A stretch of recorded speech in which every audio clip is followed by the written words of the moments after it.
আমাদের শরীরে দুটো সিস্টেম আছে যেগুলো আমাদের শরীরটাকে নিয়ন্ত্রণ করে। একটা সিস্টেম হচ্ছে হরমোন সিস্টেম অথবা এন্ডোক্রাইন সিস্টেম, আর একটা হচ্ছে নার্ভাস সিস্টেম।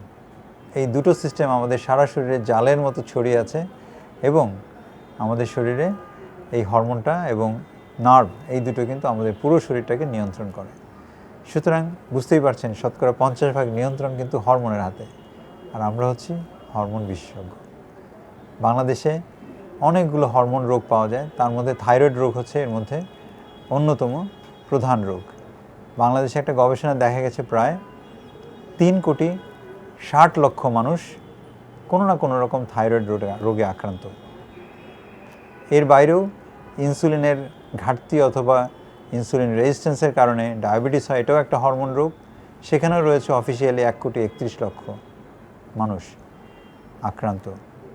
এর বাইরেও রয়েছে নানান রকম হরমোনজনিত যৌন সমস্যা, রয়েছে মেয়েদের মুখে দাড়িগো ফোটার সমস্যা, মাসিকের অনিয়ম হওয়ার সমস্যা, রয়েছে হরমোনের কারণে মোটা হয়ে যাওয়ার সমস্যা, রয়েছে হরমোন স্বল্পতার কারণে খাটো অথবা বেটে বাচ্চা হয়ে যাওয়ার সমস্যা, রয়েছে থাইরয়েড হরমোনের অভাবের কারণে বুদ্ধিমত্তা বাচ্চাদের কমে যাওয়ার সমস্যা। এই ধরনের নানান রকম হরমোনের রোগ মিলিয়ে আসলে বাংলাদেশে প্রায় 7 কোটি মানুষ হরমোন রোগে আক্রান্ত। আসুন আমরা হরমোন সম্পর্কে একটু জেনে নিই।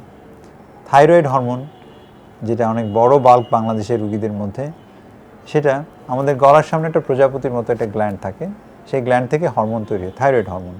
সেই থাইরয়েড হরমোনের অভাবে আসলে মানুষ মোটা হয়ে যায়, গলার স্বরটা কর্কশ হয়ে যায়, চুল পড়ে যায়, অতিরিক্ত মাসিক হতে থাকে, মহিলাদের বন্ধ্যাত্ব হয়ে যায়, শিশুদের বুদ্ধিমত্তা কমে যায় এবং শিশু খাটো হয়ে যায়, পায়খানা কষা হয়ে যায়, চামড়া খসখসে হয়ে যায়, পায়খানা সমস্যা হয় এবং বন্ধ্যাত্ব দেখা দিতে পারে। এই ধরনের নানান রকম সমস্যা আসলে হরমোনের অভাবে হয়, যেটাকে আমরা বলে থাকি হাইপোথাইরয়েডিজম।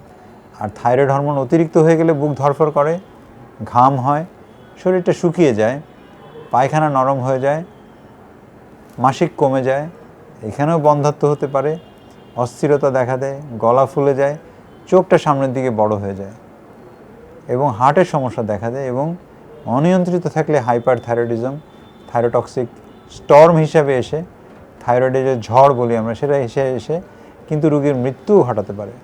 সেজন্য সঠিক সময়ে এই থাইরয়েড হরমোনের রোগ নির্ণয় করা এবং থাইরয়েড হরমোনের রোগের যদি চিকিৎসা করা যায় তাহলে কিন্তু রোগী অনেক ভালো থাকে।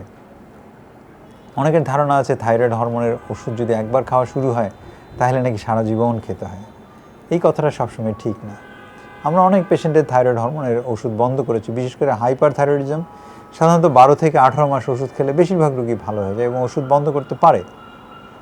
তবে হাইপোথাইরয়েডিজমের বেশিরভাগ রোগী আসলে দেখা যায় শেষ পর্যন্ত ওষুধ লম্বা সময় ধরে খেতে হয় এবং কারো সারা জীবন খাওয়া লাগবে না বন্ধ করা যাবে তারও কিন্তু বোঝার রাস্তা রয়েছে।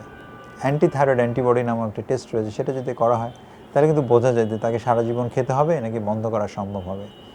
দুটো খুব সহজ টেস্ট, একটা পরীক্ষার নাম হচ্ছে TSH আর একটা হচ্ছে FT4। এই দুটো পরীক্ষা করলেই কিন্তু আপনি নিশ্চিত হতে পারবেন যে আপনার থাইরয়েড হরমোনের রোগ রয়েছে কিনা।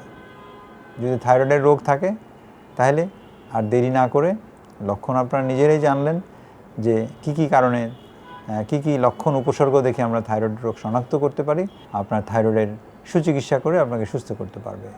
এর বাইরেও আরও হরমোনাল রোগ রয়েছে, যেমন হচ্ছে গ্রোথ হরমোনের রোগ। কারো যদি শরীরে গ্রোথ হরমোন কম থাকে তাহলে কিন্তু বাচ্চা বড় হয় না, লম্বা হয় না, বেটে হয়ে থাকে, খাটো হয়ে থাকে। হরমোনের নামটাই হচ্ছে গ্রোথ হরমোন। সুতরাং নামেই বুঝতে পারছেন যে এর কাজ হচ্ছে বাচ্চাদের গ্রোথ এনশিওর করা। সো অনেক পেশেন্ট আছে বাংলাদেশে যাদের গ্রোথ হরমোনের অভাব রয়েছে। বাংলাদেশে গ্রোথ হরমোন পাওয়া যায় এবং এর চিকিৎসার মাধ্যমে কিন্তু আমরা অনেক খাটো বাচ্চাকে কিন্তু লম্বা করেছি। সুতরাং আমাদের শুধু দরকার সময় মতো আসা।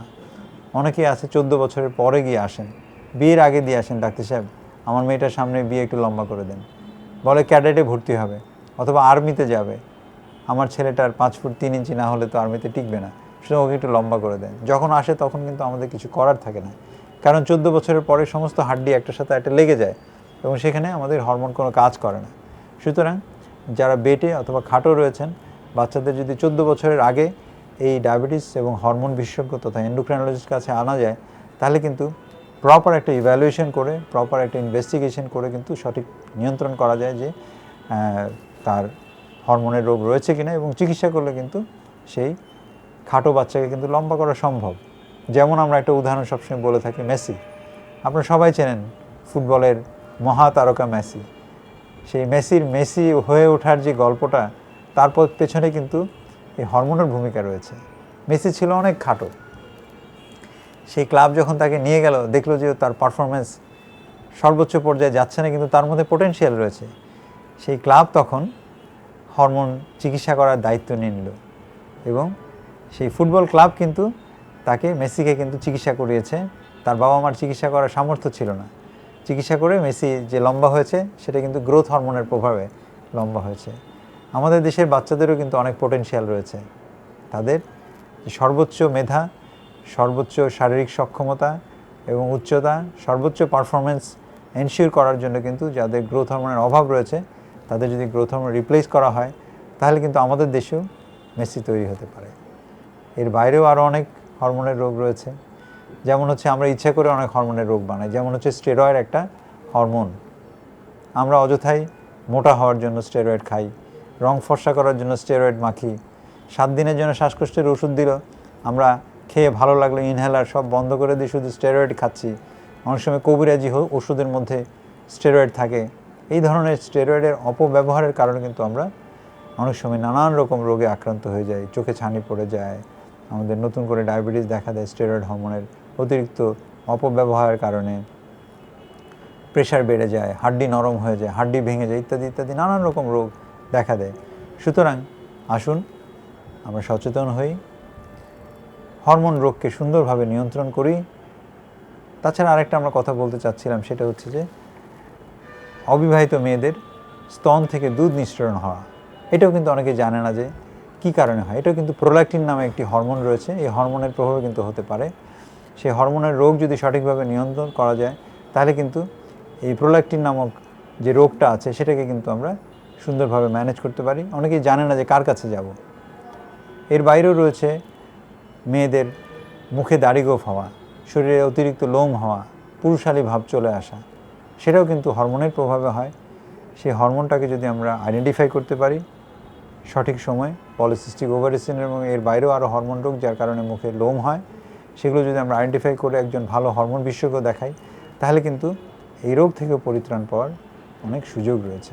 আর নয় অবহেলা, আমরা হরমোনকে সঠিকভাবে আইডেন্টিফাই করব, হরমোন রোগগুলোকে, এবং বিশেষজ্ঞ চিকিৎসার মাধ্যমে আমরা এই হরমোন রোগ থেকে নিজেদেরকে মুক্ত রাখব, ভালো রাখব, সুস্থ রাখব।